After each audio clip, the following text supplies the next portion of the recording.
Saint Faustina was shown the sin that sends more souls to hell than any other. And it's not what you think. Most people have a list.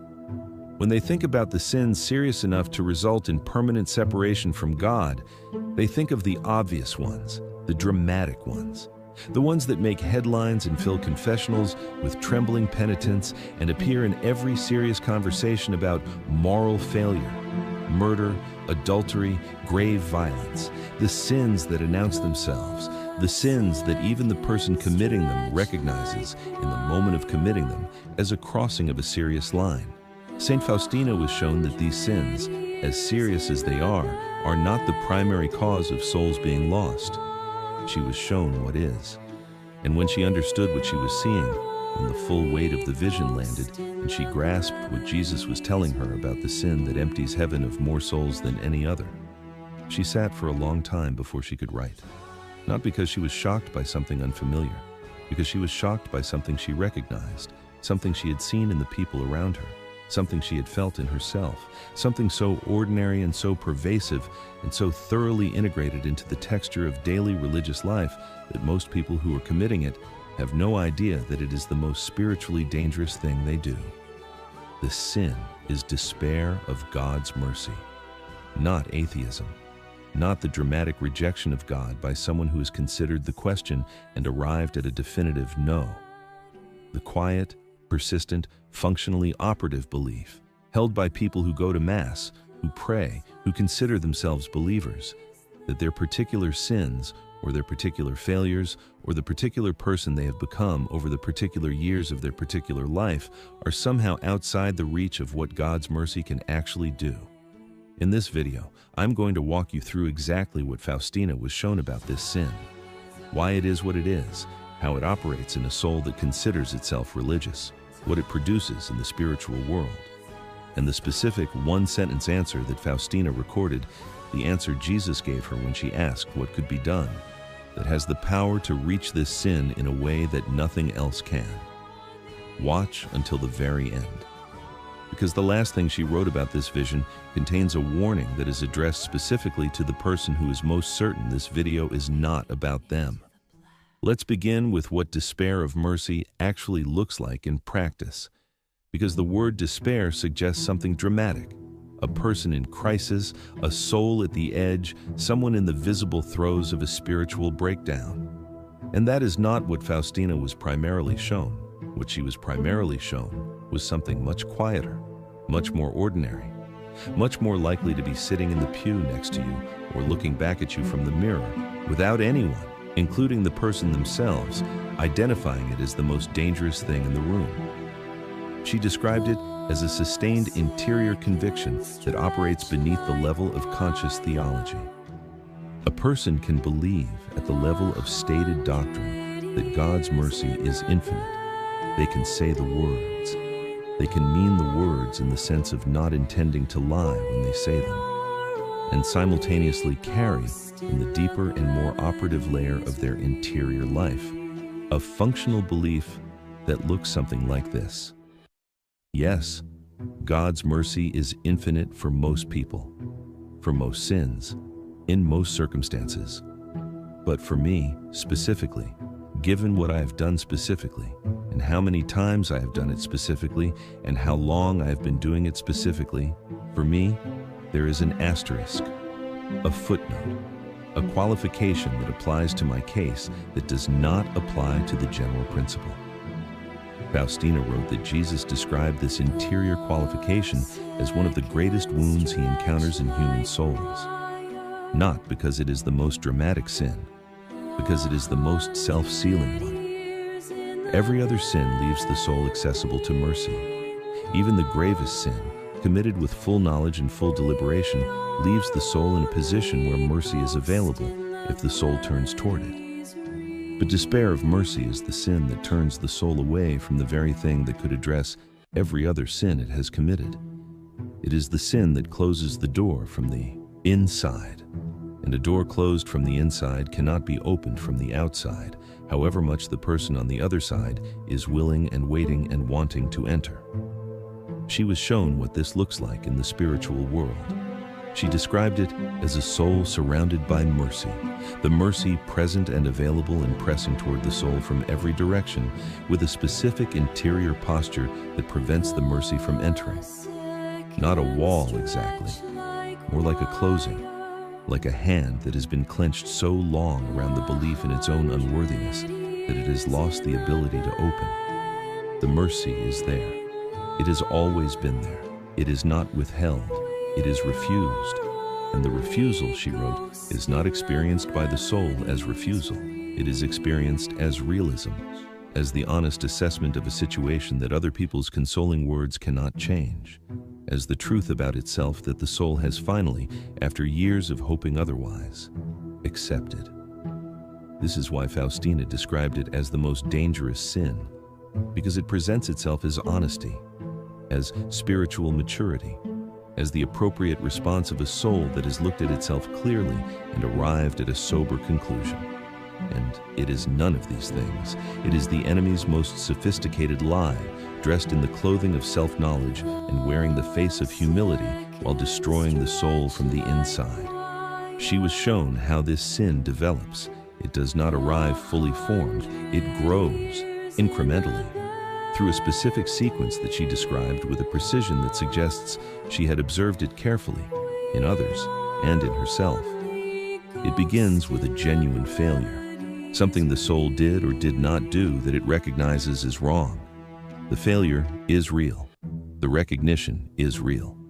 The soul brings it to confession, receives absolution, believes the absolution genuinely in the immediate aftermath of receiving it, returns to its life with the clean feeling of a slate wiped, and then, days, weeks, months later, commits the same failure again. The second time is harder. The soul returns to confession with a quality of reluctance that was not present the first time. Not reluctance to confess, it goes, but an interior reluctance to fully receive what it is given. A voice, quiet and entirely reasonable sounding, that notes the repetition and draws a conclusion from it. A conclusion that sounds like this: a person who was truly sorry would not have done it again. The repetition reveals something about the sincerity of the previous repentance. The absolution was received, perhaps, but not entirely deserved. And the next time the slate is wiped, it is wiped with slightly less conviction on the soul's part that the wiping is real. The third time is harder still. The fourth, harder. By the 15th repetition of the same failure, the soul has accumulated a case against itself that it finds genuinely difficult to argue with. It has evidence, repeated, consistent, documented evidence that this particular thing does not change, that the confessions are real, but the change is not happening, that whatever is wrong with it in this particular area is either not fixable or not fixable by it. And the mercy it continues to seek begins to feel, to the soul itself, like something it is taking under false pretenses, like someone who keeps writing checks on an account they know is empty. Faustina was shown that this is precisely the point at which the enemy works most effectively. Because everything the soul is experiencing at this point is technically true. The repetition is real. The lack of visible change is real. The accumulation of the same failure over years is real. And the enemy takes this true material and draws from it a conclusion that is absolutely false. The conclusion that the repetition reveals the limits of mercy rather than the depth of human weakness. The conclusion that God's patience has a quantity that can be exhausted rather than a nature that cannot be depleted. The conclusion that the appropriate response to the 15th repetition is something other than returning again to the mercy that was available for the first. She wrote about what Jesus told her about this moment, the moment of the 15th repetition, or the 50th, or the 500th, with an emphasis that suggests he wanted it stated as clearly as possible. He told her that the soul that returns to him after the 500th repetition of the same failure receives exactly the same mercy as the soul returning for the first time. Not a diminished mercy. Not a mercy offered with visible resignation or hidden impatience. The same mercy, complete, full, renewed as if the previous 499 had not happened, not because they did not happen, but because mercy is not a resource that is depleted by use. It is a nature, and a nature does not change based on how many times it has been called upon. He told Faustina that the soul which believes otherwise has accepted a lie about who he is, and accepting a lie about who he is more damaging to the relationship between the soul and God than any of the specific failures the soul is accumulating, because the specific failures can be addressed by mercy. The lie about mercy cannot be addressed by anything except the choice to stop believing it. Now, Faustina was shown what this sin looks like at the moment of death, and this is the part of the vision she wrote about with the most evident urgency. She described souls arriving at the threshold of eternity still carrying this interior conviction, souls that had practiced their faith for decades, that had attended Mass, received the sacraments, prayed, but that had carried through all of it this quiet, functional despair about their own specific case.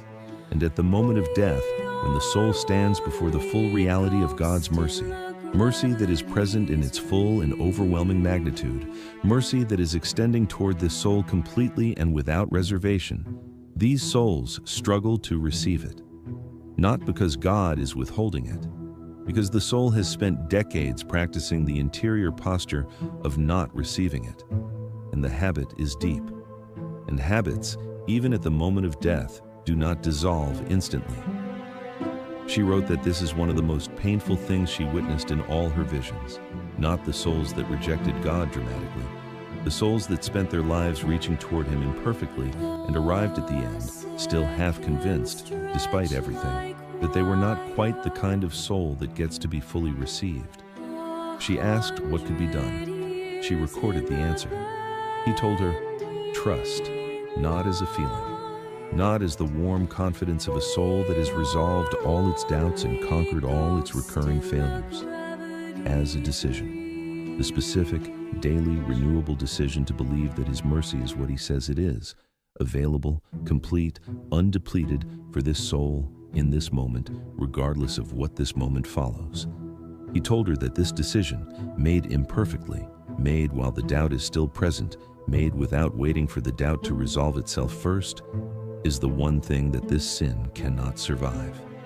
Because despair of mercy is a refusal of trust, and trust, chosen even tremblingly, even in the presence of all the evidence the soul has accumulated against itself, is the one act that opens the hand that has been closed, that opens the door that has been shut from the inside, that allows the mercy that has always been present to finally, completely enter.